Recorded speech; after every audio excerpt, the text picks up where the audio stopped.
Hello hello.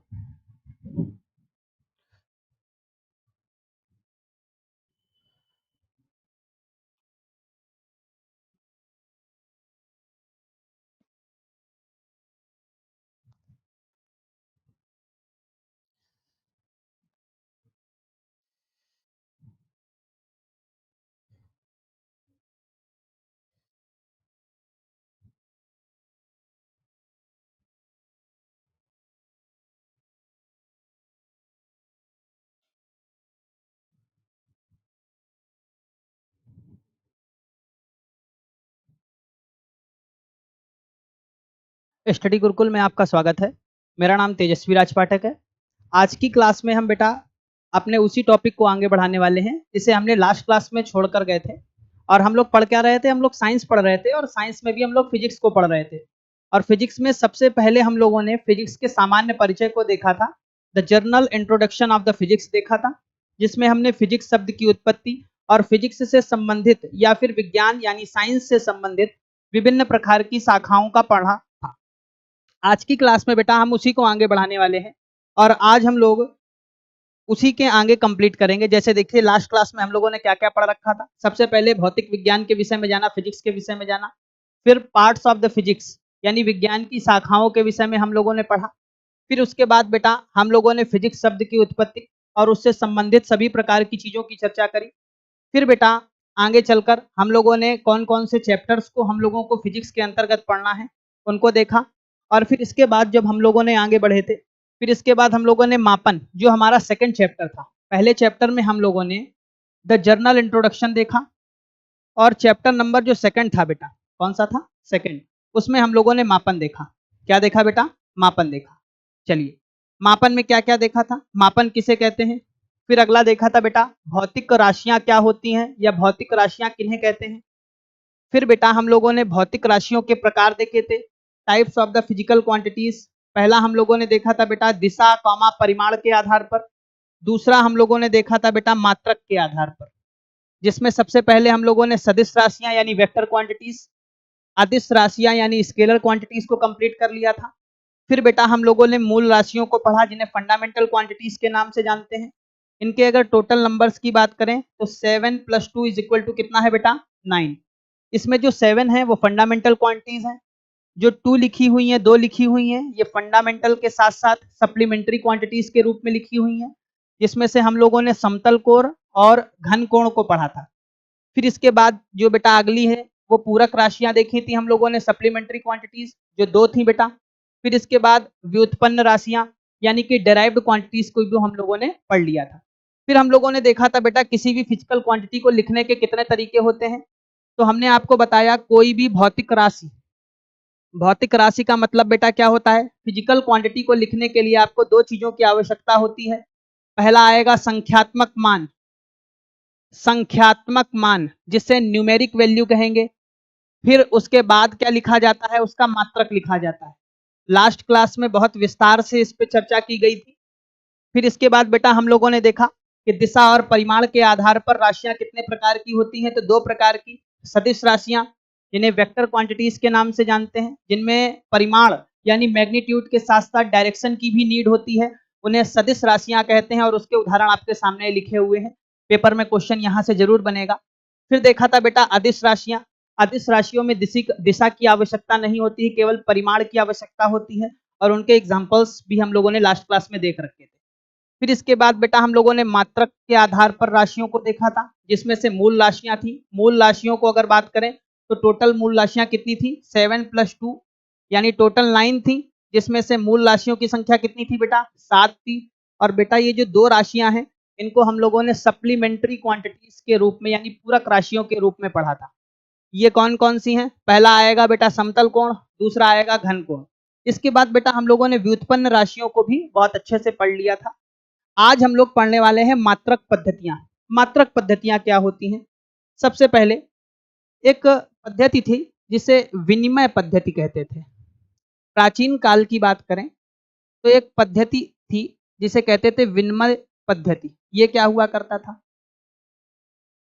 पहले चीजों को बदला जाता था। बदला कैसे जाता था? मेरे पास गेहूं ज्यादा है, तुम्हारे पास चावल ज्यादा है, तुम मेरा गेहूं ले लो, अपना चावल दे दो। इस प्रकार से लोग अपनी इच्छाओं की, अपनी आवश्यकताओं की पूर्ति किया करते थे। लेकिन जैसे जैसे समय चेंज हुआ, वैसे वैसे नापतोल के ढेर सारे माध्यमों को समाज में परिचित किया गया। उनमें से ये जो 4 माध्यम हैं आपके सामने लिखे हुए हैं। पहली कौन सा प्रोसेस है बेटा? MKS पद्धति। MKS पद्धति। दूसरी कौन सी है बेटा? CGS पद्धति। तीसरी कौन सी है बेटा? FPS पद्धति। और चौथी जो पद्धति है उसका नाम है SI पद्धति, सिस्टम ऑफ इंटरनेशनल सिस्टम जिसे कहते हैं।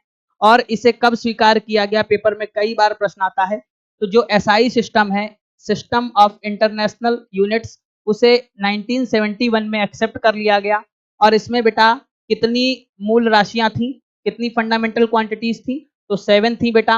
और सप्लीमेंट्री क्वांटिटीज कितनी थी? 2, जिनको हम लोग पहले ही देख चुके हैं। 7 फंडामेंटल यानी मूल राशियां और 2 सप्लीमेंट्री क्वांटिटीज यानी पूरक राशियां। तो सबसे पहले MKS, CGS, FPS और SI होता क्या है उस पर भी चर्चा कर लेते हैं। तो बेटा जब हम लोग सबसे पहले मास, MASS, मास को कहते हैं बेटा द्रव्यमान। क्या कहते हैं? द्रव्यमान। ठीक है। सबसे पहली पद्धति आएगी MKS। कौन सी आएगी? MKS। MKS पद्धति को M से हो गया बेटा मीटर। क्या हो गया बेटा? मीटर। K से हो गया किलोग्राम और S से हो गया सेकंड। क्या हो गया बेटा? सेकंड। मीटर बेटा लंबाई का मात्रक है, लंबाई यानी लेंथ। किलोग्राम द्रव्यमान का मात्रक है और सेकंड समय का मात्रक है। जब बेटा हम लोग लंबाई को मीटर में, द्रव्यमान यानी मास को किलोग्राम में और समय को सेकंड में मेजर करेंगे तो उस सिस्टम का नाम क्या रखा गया? MKS system. क्या नाम रखा गया? MKS system. फिर सेकंड सिस्टम आएगा CGS। क्या आएगा बेटा? CGS। C का मतलब होता है बेटा सेंटीमीटर, G का मतलब होता है बेटा ग्राम, S का मतलब होता है सेकंड। आपको पता है ये लंबाई है, सेंटीमीटर लंबाई होती है, लेंथ होती है, ग्राम द्रव्यमान होता है यानी मास होता है, और सेकंड यानी कि समय होता है।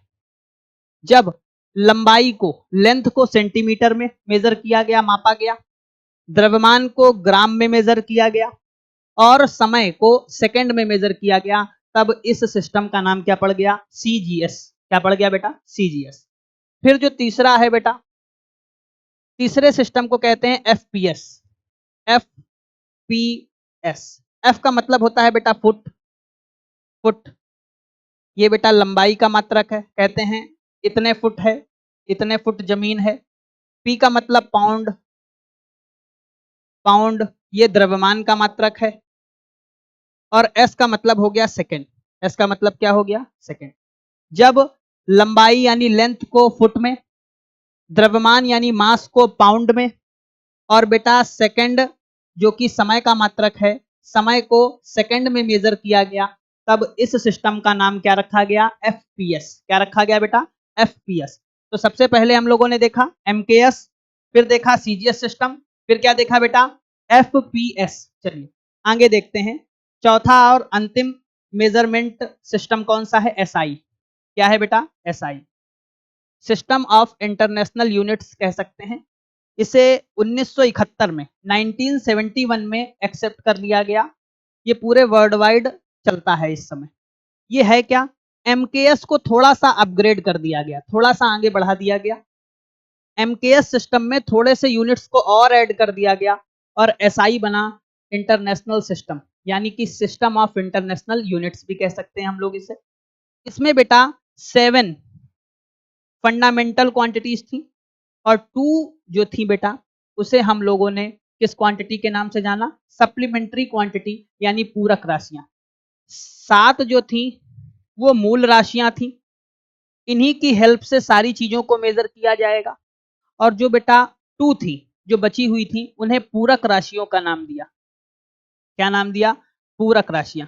ये 7 तो हम पहले ही देख चुके हैं, जिसमें से लंबाई हो गया, द्रव्यमान हो गया, समय हो गया, विद्युत धारा हो गया, पदार्थ की मात्रा हो गया, फिर इसके बाद ज्योति तीव्रता हो गया, और अंतिम रूप से ताप, सीजीएस, तीसरा एफपीएस और चौथा एसआई। इन 4 पद्धतियों को हम लोगों ने पढ़ लिया था। इन 4 पद्धतियों में सबसे पहले हमने बेटा एमकेएस पढ़ा था, एमकेएस के बाद सीजीएस पढ़ा था, सीजीएस के बाद एफपीएस पढ़ा था, और एफपीएस के बाद अंतिम पद्धति कौन सी पढ़ी थी बेटा? एसआई। ये 4 पद्धतियों के बारे में हमने पढ़ रखा था। जिन्होंने नहीं देखा है, यहाँ से हमारी क्लास की शुरुआत हुई थी। इसमें हम लोगों ने 4 पद्धतियों के बारे में पढ़ा।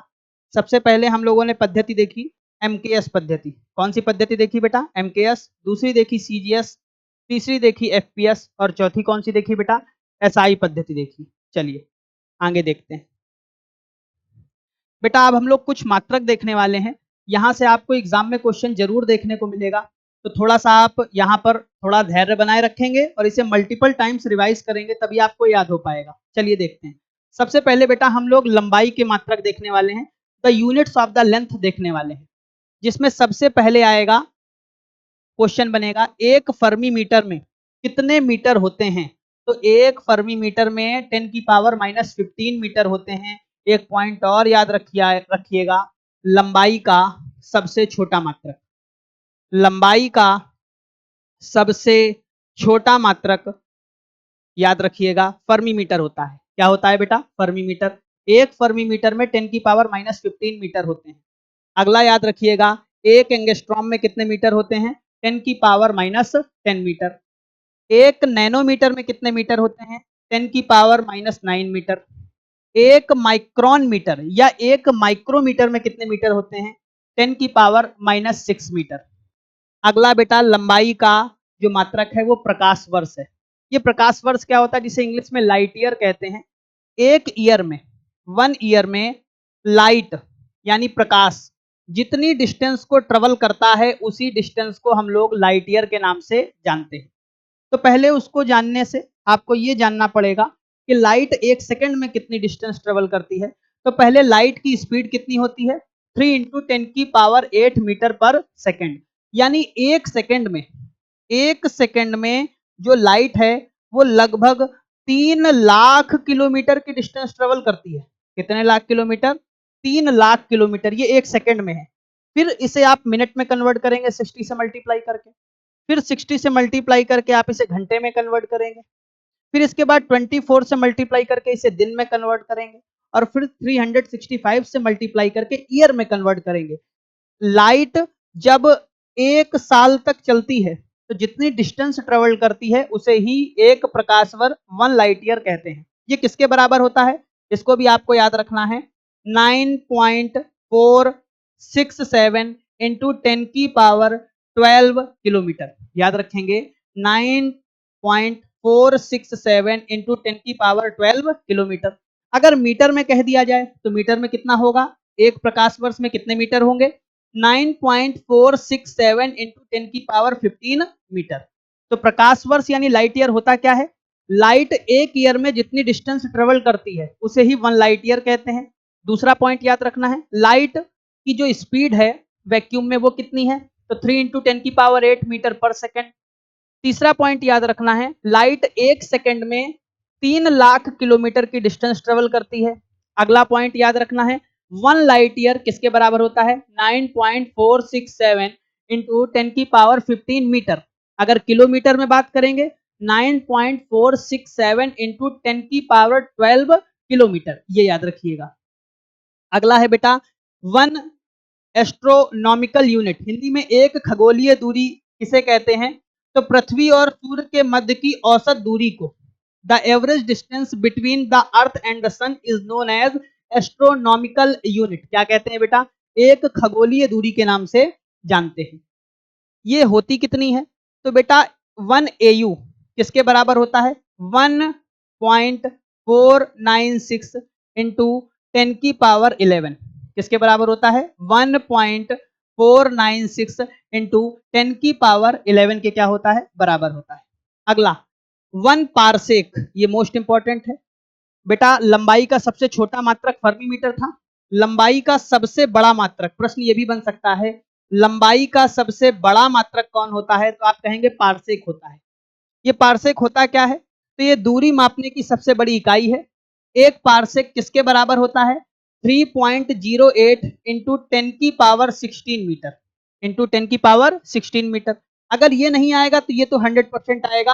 प्रश्न बनेगा एक पारसेक में कितने प्रकाश वर्ष होते हैं, तो एक पारसेक में 3.26 क्या होते हैं बेटा, प्रकाश वर्ष होते हैं। इस बात को भी आप याद रखिएगा।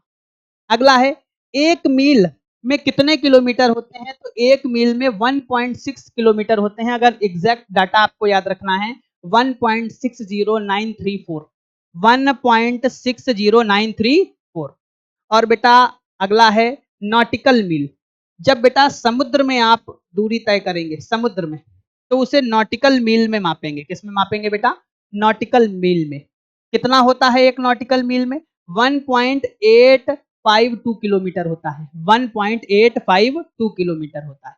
तो बेटा हम लोगों ने क्या देखा, लंबाई के मात्रक देखे। लंबाई के मात्रक में सबसे पहले फर्मीमीटर जो कि लंबाई का सबसे छोटा मात्रक था, फिर एंगस्ट्रॉम देखा, फिर नैनोमीटर देखा, फिर माइक्रोमीटर देखा, फिर प्रकाश वर्ष देखा, फिर इसके बाद हम लोगों ने खगोलीय दूरी एस्ट्रोनॉमिकल यूनिट देखी, फिर इसके बाद बेटा हम लोगों ने पारसेक देखा, पारसेक के बाद मील देखा, मील के बाद क्या देखा बेटा, नॉटिकल मील देखा। क्या देखा, नॉटिकल मील। चलिए अब अगला बढ़ते हैं, द्रव्यमान। द्रव्यमान यानी मास के मात्रकों पर चर्चा करेंगे कि मास के कौन कौन से मात्रक होते हैं। चलिए देखते हैं। सबसे पहले मास का मात्रक है औस, ओजेट से रिप्रेजेंट करते हैं। एक औस में कितने ग्राम होते हैं, तो 28.35 ग्राम एक औस में होते हैं। फिर एक पाउंड, एक पाउंड में कितने औस होते हैं, तो आप बताएंगे 16 औस होते हैं। कितने औस होते हैं, 16। अगर इसे हम लोग ठीक तरीके से लिखें तो 0.4536 किलोग्राम के बराबर होता है एक पाउंड। एक पाउंड में कितने किलोग्राम होते हैं, तो उत्तर हो जाएगा 0.4536 किलोग्राम। अगर कोई पूछे आपसे एक पाउंड में कितने ग्राम होते हैं, तो 453 ग्राम। एक पाउंड में कितने ग्राम होते हैं, तो 453 ग्राम। और एक पाउंड में कितने किलोग्राम होते हैं, तो 0.4536 किलोग्राम। बेटा ये तो पता ही होगा, एक केजी, एक किलोग्राम में 1000 ग्राम होते हैं। ये भी आपको पता होगा, एक क्विंटल में 100 केजी होते हैं, 100 किलोग्राम होते हैं। एक मीट्रिक टन में 1000 किलोग्राम होते हैं। कितने किलोग्राम होते हैं, 1000 किलोग्राम होते हैं। फिर एक मिलीग्राम में अगर ग्रामों की बात करें तो 10⁻³ ग्राम होते हैं। कितने ग्राम होते हैं, 10⁻³ ग्राम। और अगर किलोग्राम में बात करेंगे तो एक मिलीग्राम में 10⁻⁻6 ग्राम होते हैं। अगला बेटा एक एएमयू। एएमयू का मतलब क्या होता है, एटॉमिक मास यूनिट। किसके बराबर होता है, इसको भी याद रखेंगे, 1.66 इंटू 10⁻27 केजी। ये सारा डाटा याद रखने वाला है, इसमें कुछ भी समझने की और ज्यादा दिमाग लगाने की आवश्यकता नहीं है। आपको दो दो तीन तीन बार इसको रिवाइज करेंगे 10-15 दिन तक, आपको ये डाटा याद हो जाएगा। एक या दो क्वेश्चन 110% आपको एग्जाम में जरूर यहाँ से देखने को मिलने ही वाले हैं। तो आपको सबसे पहले क्या, लंबाई की मात्रक कवर करने हैं, उसके बाद द्रव्यमान के मात्रक देखे हम लोगों ने। अब हम लोग देखने वाले हैं बेटा समय के मात्रक। समय के मात्रक आपको बहुत आसानी से याद होगा। पहला है एक मिनट में कितने सेकंड होते हैं, 60। ये तो पता ही होगा। एक घंटे में कितने मिनट होते हैं, तो आप कहेंगे 60। और अगर सेकंड की बात करें तो 3600 सेकंड होते हैं, 3600। वहीं एक दिन में कितने घंटे होते हैं, तो 24 घंटे होते हैं। एक सप्ताह में कितने दिन होते हैं, तो आप कहेंगे एक सप्ताह में 7 दिन होते हैं। एक चंद्रमास यानी लूनर मंथ में कितने दिन होते हैं, 27.3 दिन या फिर 28 दिन भी कह सकते हैं। ये क्या होता है, जब चंद्रमा पृथ्वी का एक चक्कर लगाकर आता है लौटकर, तो उसे हम लोग क्या कहते हैं, एक चंद्रमास। चंद्रमा पृथ्वी का एक चक्कर पूरा करने में लगभग 27.3 यानी 28 दिन का समय लेता है। लेकिन कहीं कहीं आपको 29.5 या 29.5 या 30 भी आपको देखने को मिल जाता है। ऐसा क्यों मिलता है, क्योंकि जब चंद्रमा पृथ्वी का चक्कर काट रहा होता है तो पृथ्वी भी तो घूम रही होती है। तो पृथ्वी अपनी स्थिति को आगे बढ़ा देती है कि नहीं बढ़ा देती है। तो चंद्रमा पुनः पृथ्वी के सामने पहुंचने में अगर समय की बात करें तो 29.5, कहीं कहीं 30 भी आपको देखने को मिल जाएगा। तो ये प्रश्न जब आपसे पूछा जाएगा तो जो ऑप्शंस होंगे उसके हिसाब से टिक किया जाएगा, ठीक है। अगला, एक सूर्यमास किसे कहते हैं, एक सूर्यमास में कितने दिन होते हैं, इस बात को याद रखना है, 30 से 31 दिन होते हैं। कितने दिन होते हैं बेटा, 30 से 31 दिन होते हैं। अगला, एक वर्ष में कितने दिन होते हैं ये तो पहले से पता होगा, 365 दिन होते हैं। फिर एक अधिवर्ष, अधिवर्ष को इंग्लिश में लीप ईयर कहते हैं, जिसमें 366 दिन होते हैं। आपको पता है 4 साल में एक बार आता है। कैसे पहचानेंगे कोई लीप ईयर है कि नहीं?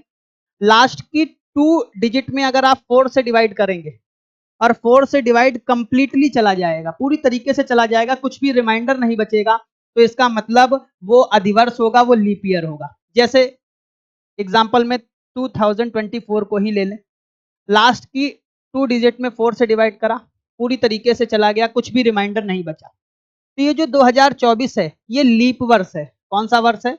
लीप वर्ष। लीप वर्ष को अधिवर्ष भी कहते हैं। क्या कहते हैं बेटा? अधिवर्ष।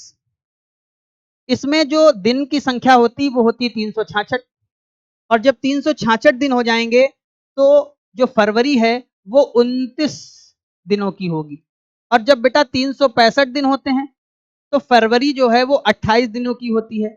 इसे हम लोग साधारण वर्ष कहते हैं। क्या कहते हैं बेटा? साधारण वर्ष के नाम से भी जानते हैं 365 दिन वाले वर्ष। अगला है बेटा एक कॉस्मिक ईयर। एक कॉस्मिक ईयर में 25 करोड़ वर्ष होते हैं। याद रखिएगा, एक कॉस्मिक वर्ष में कितने वर्ष होते हैं? तो 25 करोड़ वर्ष होते हैं। इस बात को भी याद रखेंगे आप लोग।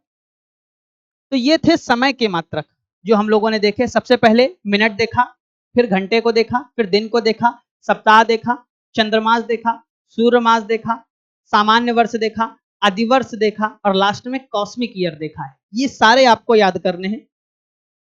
अगला, समय के छोटे मात्रकों में 1 मिली सेकेंड किसके बराबर होता है? 10 की पावर -3 सेकेंड के। 1 नैनो सेकेंड किसके बराबर होता है? 10 की पावर -9 सेकेंड के। 1 पिको सेकेंड किसके बराबर होता है? 10 की पावर -12 सेकेंड के। ये समय के छोटे मात्रक थे। और समय के बड़े मात्रकों में हम लोगों ने कॉस्मिक वर्ष देखा जो 25 करोड़ साल का था। क्या इतनी बात समझ में आ गई आपको? ठीक है, अगले मात्रकों पर चलते हैं बेटा। अगले मात्रक है ताप यानी टेम्परेचर के। डिग्री सेल्सियस को कुछ इस प्रकार डिनोट करते हैं, इसे सेंटीग्रेड के नाम से भी जानते हैं।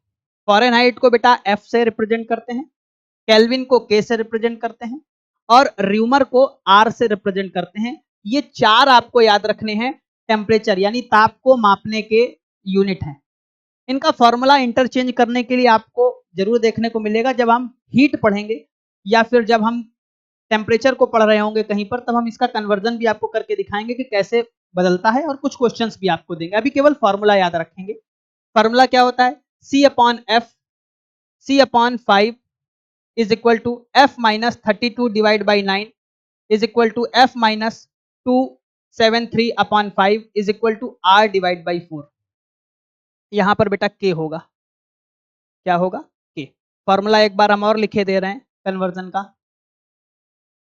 F minus 32 divided by 9 is equal to K minus 273 divided by 5 is equal to R divided by 4।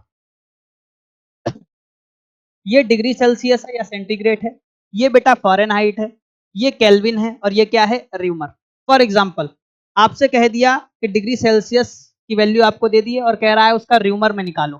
तो डिग्री सेल्सियस आपको दिया हुआ है C/5, र्यूमर वाला उठाकर रख लो R/4। एक छोटी सी बात बताएं, डिग्री सेल्सियस दिया है, क्या र्यूमर नहीं निकाल पाएंगे? आपसे कह दिया डिग्री सेल्सियस दिया हुआ है, केल्विन निकालो, तो आप केल्विन वाला फॉर्मूला उठाकर रखो डिग्री सेल्सियस के रिलेशन में, 273 डिवाइड बाई 5।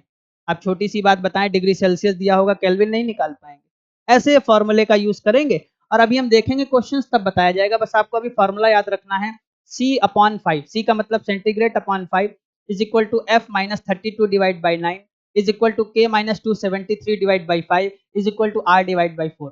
C का मतलब डिग्री सेल्सियस या सेंटीग्रेड, F का मतलब फॉरेनहाइट, K का मतलब केल्विन, और R का मतलब क्या हो गया? र्यूमर हो गया। अब देखिए बेटा, 0 डिग्री सेल्सियस किसके बराबर होता है? तो 0 डिग्री सेल्सियस बराबर होता है 273 केल्विन के, 273 केल्विन के बराबर होता है, या फिर कह सकते हैं 32 डिग्री फॉरेनहाइट के बराबर होता है। किसके बराबर होता है? 32 डिग्री फॉरेनहाइट के बराबर होता है। ठीक उसी प्रकार 100 डिग्री सेल्सियस किसके बराबर होता है? तो 100 डिग्री सेल्सियस 373 केल्विन, 373 केल्विन के बराबर होता है। 100 डिग्री सेल्सियस, 100 डिग्री सेल्सियस किसके बराबर होता है? तो तो 100 डिग्री सेल्सियस 2 बार लिखा हुआ है बेटा, एक ही बार लिखिएगा। 100 डिग्री सेल्सियस किसके बराबर होता है? 373 केल्विन के बराबर होता है। एक बात और याद रखिएगा, वह कौन सी वैल्यू होती है जहां पर डिग्री सेल्सियस और फॉरेनहाइट के मान बराबर होते हैं? तो -40 डिग्री सेल्सियस याद रखिएगा। क्या याद रखिएगा? -40 डिग्री सेल्सियस। अभी इनको हम बहुत डीप में पढ़ेंगे आगे चलकर जब चैप्टर आएगा, अभी फिलहाल हल्का फुल्का देख लेते हैं। तो टेम्परेचर यानी तापमान को मापने के हम लोगों ने 4 यूनिट देखे। सबसे पहला देखा बेटा डिग्री सेल्सियस, फिर देखा फॉरेनहाइट, फिर देखा बेटा केल्विन, और फिर अंत में क्या देखा बेटा? र्यूमर देखा। और इनसे रिलेटेड एक फॉर्मूले को भी देख लिया, C/5 is equal to F minus 32 divided by 9 is equal to K minus 273 divided by 5 is equal to R divided by 4। इनका इंटर रिलेशन भी देख लिया हम लोगों ने। अब हम लोग देखने वाले हैं दाब। दाब को इंग्लिश में बेटा प्रेशर कहते हैं। दाब यानी प्रेशर के मात्रकों पर चर्चा करने वाले हैं। कौन कौन से हैं? सबसे पहला है 1 बार। एक बार क्या होता है? 1 बार होता है 1 ATM के बराबर। ATM का मतलब atmospheric pressure. Atmospheric pressure, atmospheric pressure, इस बात को याद रखिएगा। एक वायुमंडलीय दाब किसके बराबर होता है?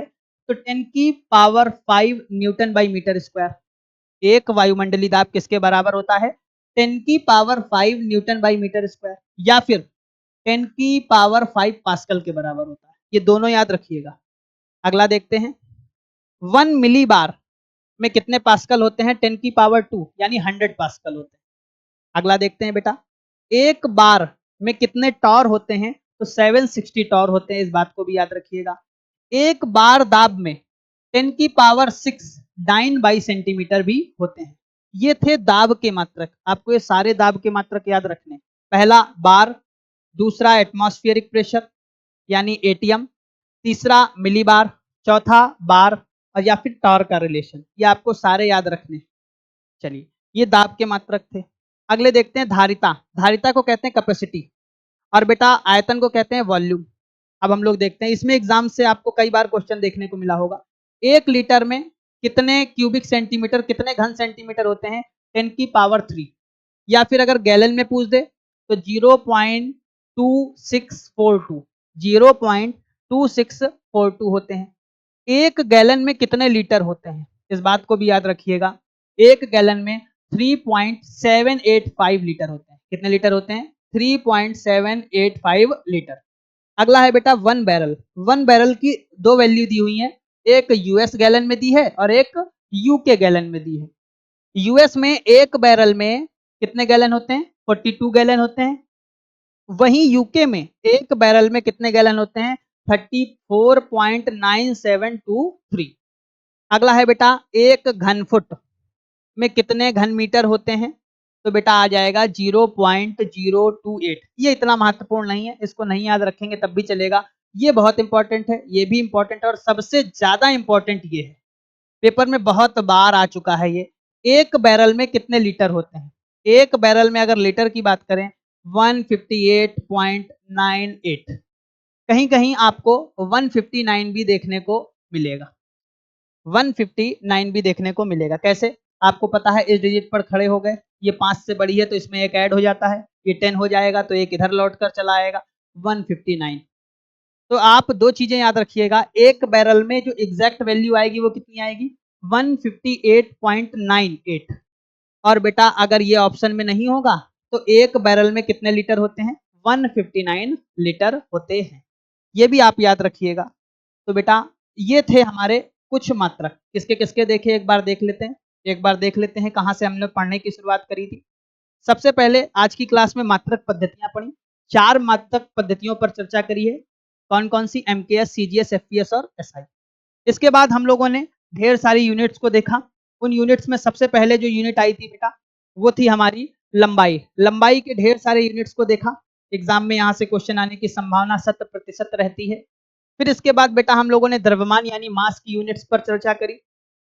फिर बेटा हम लोगों ने समय यानी टाइम की यूनिट्स को देखा। इसके बाद बेटा हम लोगों ने ताप यानी टेम्परेचर की यूनिट्स को देखा। इसके बाद हम लोगों ने दाब यानी प्रेशर की यूनिट्स को देखा। फिर इसके बाद धारिता और आयतन, कैपेसिटी एंड वॉल्यूम की यूनिट्स को देखा। और इसके बाद अब हम लोग पढ़ने वाले हैं विमाएं यानी डायमेंशंस। आपके एग्जाम में हो सकता है यहां से एक प्रश्न बने डायमेंशनल फॉर्मूला निकालने को। तो ये डायमेंशनल फॉर्मूला होता क्या है? तो किसी भी यूनिट का, किसी भी राशि का अगर आपको डायमेंशनल फॉर्मूला, विमीय सूत्र निकालना है तो आपको दो चीजें पता होनी चाहिए। सबसे पहला पता होना चाहिए उसका मात्रक। क्या पता होना चाहिए? उसका मात्रक। अगर मात्रक नहीं पता है तो आपको उसका फॉर्मूला तो पता ही होना चाहिए। आपके सामने कुछ लिखे हुए हैं, अभी हम 10 से 15 के करीब हम लोग देखेंगे। इसके बाद जब हम टॉपिक पढ़ा रहे होंगे तो वहां पर जरूर बताएंगे कि इसका विमीय सूत्र यानी डायमेंशनल फॉर्मूला क्या होता है। सबसे पहला है क्षेत्रफल। क्षेत्रफल को एरिया कहते हैं। एरिया का फॉर्मूला होता है लंबाई इंटू चौड़ाई। क्या होता है बेटा? लंबाई इंटू चौड़ाई। लंबाई भी लेंथ होती है, आपको पता है लेंथ को एल से रिप्रेजेंट करते हैं। एल लिख लिया बेटा। याद करिए, जब 7 हमने बताए थे शुरुआत में आपको मूल राशियां, उसमें हमने डायमेंशनल फॉर्मूले बताए थे, लंबाई को एल से रिप्रेजेंट करते हैं। चौड़ाई भी बेटा एक प्रकार की लंबाई ही होती है, उसको भी एल से रिप्रेजेंट करते हैं। तो बेटा जो क्षेत्रफल एरिया का डायमेंशनल फॉर्मूला क्या बन जाएगा बेटा? L square. क्या बन जाएगा? L square.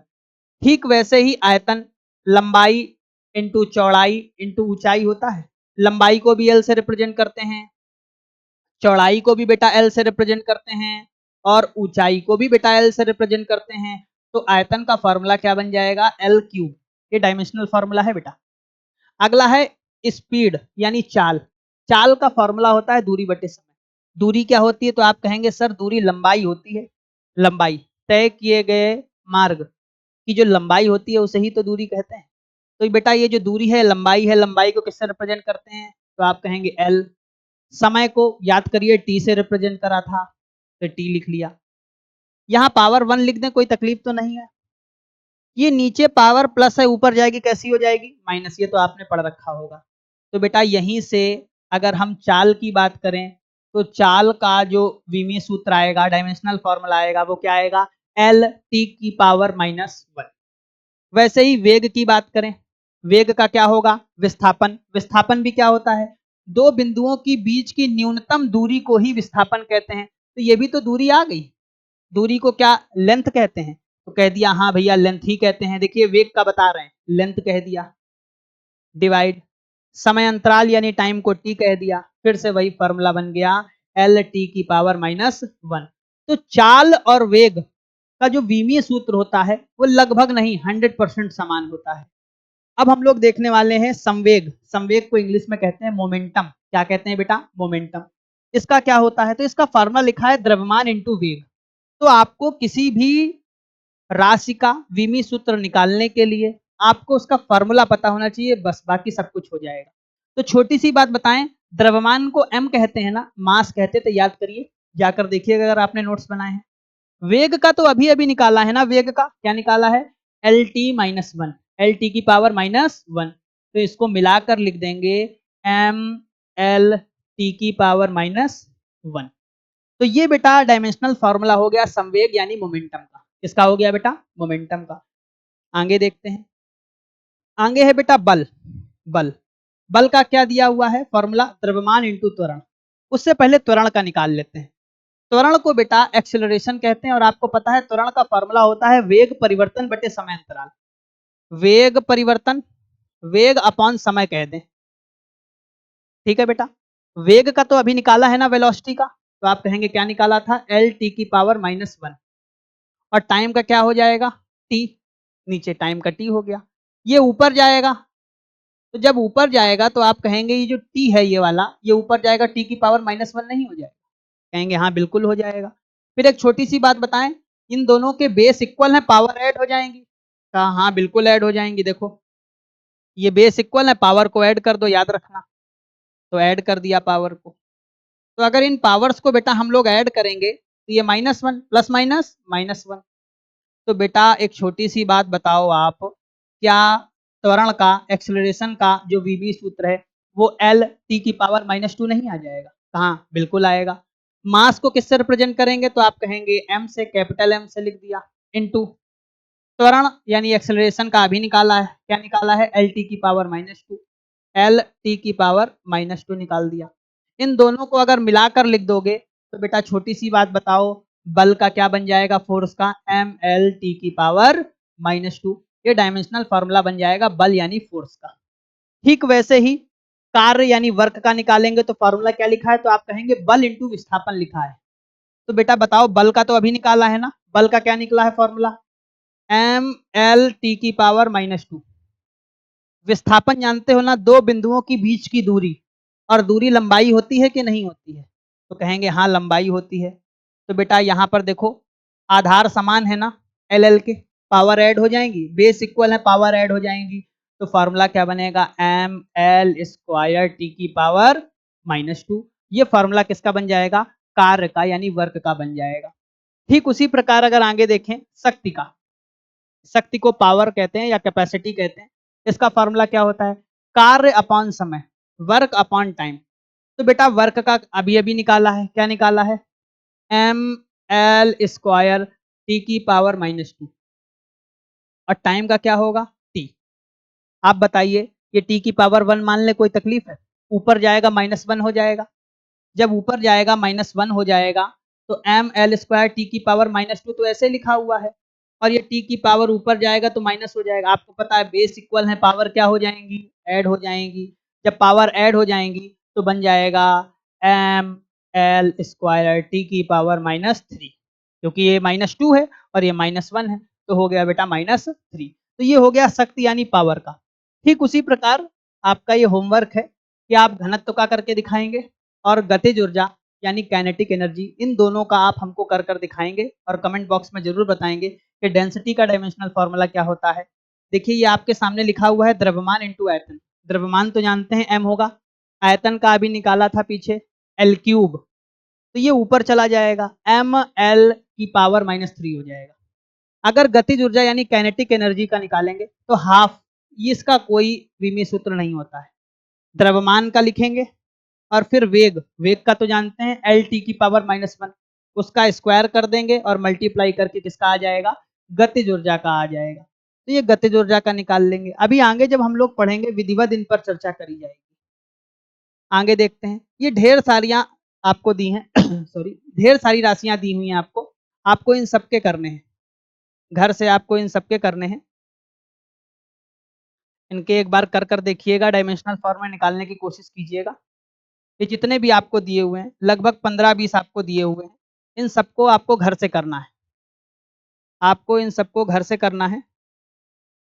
ये 15-20 दिए हुए हैं। पृष्ठ तनाव सरफेस टेंशन का दिया हुआ है, बल बटे लंबाई, बल का तो आप जानते हैं ना डायमेंशनल फॉर्मूला, लंबाई लेंथ हो गई एल हो गया, तो बेटा ऊपर ले जाएंगे, जो जुड़ रहा होगा जोड़ देंगे, जो घट रहा होगा घटा देंगे, हमारा आंसर आ जाएगा। ठीक उसी प्रकार गुरुत्वाकर्षण नियतांक, ये आपको फॉर्मूला दिया हुआ है, यहाँ से आप करेंगे, जो डाउट होगा अगली क्लास में जरूर पूछेंगे। अब कुछ और यूनिट्स पर आ चुके हैं हम लोग, ये हमारा आज का अंतिम टॉपिक होगा और ये क्लास आपकी खत्म हो जाएगी। पहला चैप्टर आपका खत्म हो गया था पहली क्लास में, दूसरा चैप्टर भी खत्म हो जाएगा। जो कल की क्लास है उसमें हम लोग क्वेश्चंस को करेंगे, लगभग 50 से 60 क्वेश्चंस के करीब हैं आपके पास, उनको आप करेंगे, पहले इनको लिख लेंगे, याद कर लेंगे, तब क्वेश्चन करने कल आएंगे। पहला है शक्ति, शक्ति को पावर कहते हैं, शक्ति को मेजर किस में कहते हैं, वॉट में या फिर जूल और सेकंड में। बल को किस में नापते हैं, तो बेटा बल को न्यूटन में, अगर ये ना मिले तो डाइन, डाइन, ये सीजीएस सिस्टम में होता है। अगला कार्य, कार्य को किस में मेजर करते हैं, जूल में, किस में बेटा, जूल में। उष्मा को किस में मेजर करते हैं, कैलोरी में मेजर करते हैं।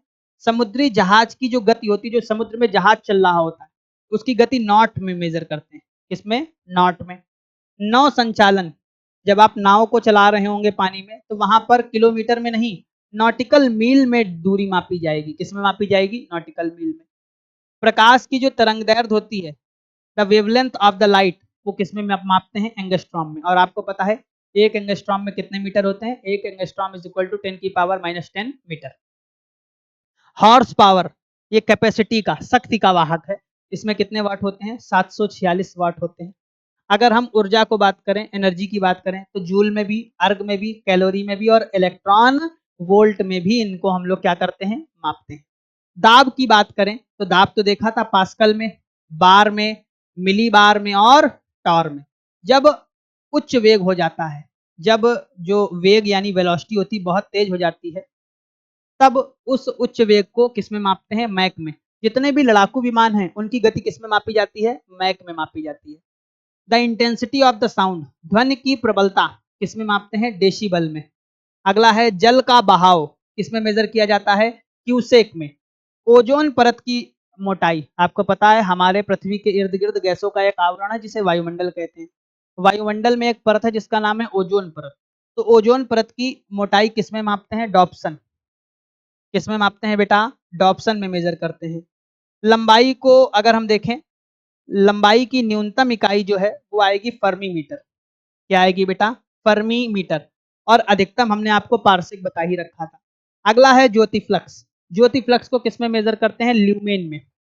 किसमें मेजर करते हैं बेटा? ल्यूमेन में। ज्योति तीव्रता, ज्योति तीव्रता को किसमें मेजर करते हैं बेटा?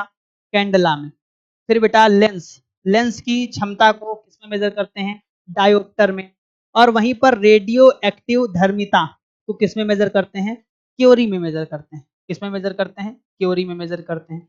तो ये थे हमारे कुछ और मात्रक। अभी ऐसा नहीं है कि मात्रक खत्म हो गए हैं। जब चैप्टर को पढ़ रहे होंगे तो वहां पर जब स्पेसिफिक जानकारी ले रहे होंगे, चीजों की बारीकियों पर चर्चा कर रहे होंगे, तब ये सारी चीजें बताई जाएंगी। अभी केवल इंट्रोडक्शन की तरीके है ताकि आप थोड़ा बहुत लिख लें पहले चैप्टर में और क्वेश्चंस को कर लें। जब वहां पढ़ेंगे तो पढ़ेंगे ही पढ़ेंगे, तो यहाँ पढ़कर समय जाया नहीं करते हैं, वहीं पर इस पे हम लोग गंभीरता से चर्चा करेंगे। तो ये था बेटा हमारा आज का चैप्टर।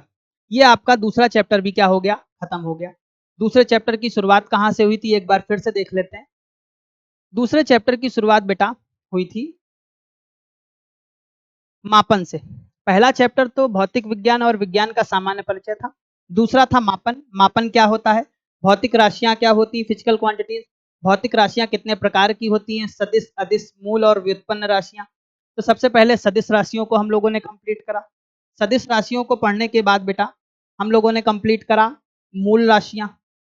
सदिश राशियों में दो प्रकार की राशियां थी, सदिश और अदिश, ये तो पता है ना। फिर हम लोगों ने पढ़ी मूल राशियां जिनकी संख्या 7 थी। फिर दो पूरक राशियां पढ़ी। फिर इन 7 राशियों से और भी राशियां जन्म ली, इन्हें व्युत्पन्न राशियां यानी डिराइव्ड क्वांटिटीज के रूप में जाना। फिर बेटा मात्रक पद्धतियां पढ़ी जिसमें 4 मात्रक थे, एमकेएस, सीजीएस, एफपीएस और एसआई। एसआई में टोटल मात्रकों की संख्या 9 बताई गई बेटा। फिर इसके बाद हम लोगों ने लंबाई के कुछ मात्रक देखे। लंबाई के बाद बेटा हम लोगों ने द्रव्यमान के मात्रक देखे। फिर समय के मात्रकों पर चर्चा करी। फिर ताप यानी टेम्परेचर के मात्रकों पर चर्चा करी। फिर बेटा हम लोगों ने दाब, दाब यानी प्रेशर के मात्रकों पर चर्चा करी। फिर धारिता यानी कैपेसिटी और आयतन यानी वॉल्यूम के मात्रकों पर चर्चा करी। और फिर हम लोगों ने विमाएं निकालना सीखा। ऐसा नहीं है कि अभी हमने ये छोड़ रखी हैं, इनको कभी बताएंगे नहीं, नहीं बिल्कुल बताएंगे। जब हम चैप्टर को पढ़ रहे होंगे, दाब पढ़ रहे होंगे चैप्टर में दाब, तो वहां पर ये फॉर्मूला लगाएंगे और वहां पर आपको डायमेंशनल फॉर्मूला बता देंगे। अभी आप कर देख लीजिएगा, कोई डाउट हो तो कमेंट में पूछ लीजिएगा, बता दिया जाएगा। तो ये जो हमारा सेकंड चैप्टर था बेटा, ये सेकंड चैप्टर भी क्या हो गया? कंप्लीट हो गया। कल हम फर्स्ट और सेकंड चैप्टर्स के क्वेश्चंस को लेकर आएंगे। लगभग 50 से 60 क्वेश्चंस होंगे। आज की क्लास आप अच्छे तरीके से लिखेंगे, मल्टीपल टाइम्स रिवाइज करेंगे, कल उन क्वेश्चंस को करेंगे और लाइव जरूर आएंगे, तभी तो आप बताएंगे ए सही है, बी सही है, सी सही है, डी सही है, कोई ना कोई तो सही होगा और अपनी स्थिति को आंकेंगे। अगली क्लास में यानी कल फिर से मुलाकात होगी क्वेश्चन के साथ। तब तक के लिए धन्यवाद।